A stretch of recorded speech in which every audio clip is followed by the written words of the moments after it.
Hello and welcome. My name is Mapleless, they, he, she, and today's pick is Birth of a Nation, a comic novel by McGruder, Reginald Hudlin, and Kyle Baker, published by Three Rivers Press in 2005. This book was part of my Black Comics reading list for 2023. Content notes for N-word, sex, air fights, and Muslim caricatures. Going through the creator list, this is my first McGruder title. I do plan on tackling Boondocks one of these days, but so far, this day has not arrived. Growing up in Maryland, McGruder has also worked as a DJ on WMUC.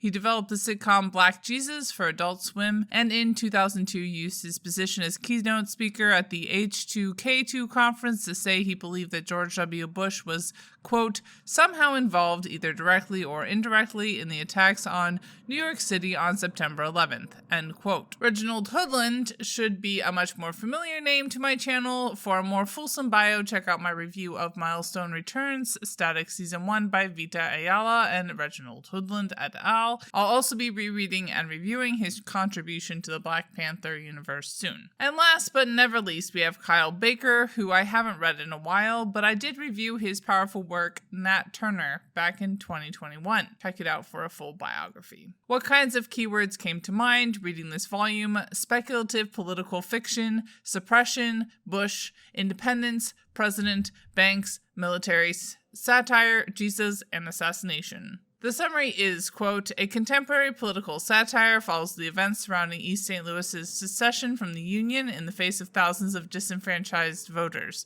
a dim-witted and despotic president, and a plan to finance the self-declared Republic of Blackland with a money-laundering scheme.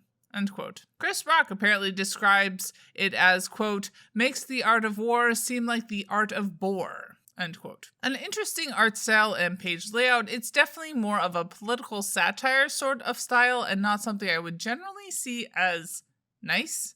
I was initially a bit surprised by the storyboard-like pages and text layouts, but Nat Turner also didn't include speech bubbles and was a similar sort of style, so maybe not surprising. The writing style is pretty funny, over the top, and yet really intriguing to think about. I was a child at the time of publication, but it was a time when I started becoming more aware of the world around me. It was interesting to look back and add this to my overall understanding of how people saw the world in the early 2000s. Gender was binary and pretty weighted in the cis-male direction. There were a few times when women felt like they were active participants, but were often discussed pretty objectively by our main characters. Sexuality was similarly overwhelmingly hetero.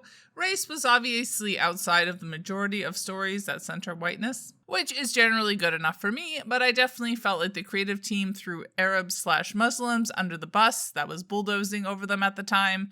McGruder's comments about 9/11 do make some sense of this for me, but it certainly does not excuse joining the dogpiling that was happening at the time, made the focus feel that much narrower. Class felt like the second most important focus of the book. As politically speculative satire fiction, there's a lot of discussion of the ways that the intersections of being black and being poor impact East St. Louis, aka the Republic of Blackland. I did not find any representation or discourse about the impact of not being fully able-bodied can have on a person in our ableist society. Wrapping things up, as I already said, a fairly interesting read that expanded my understanding of the time period. Many things have changed since then, but many things remain the same.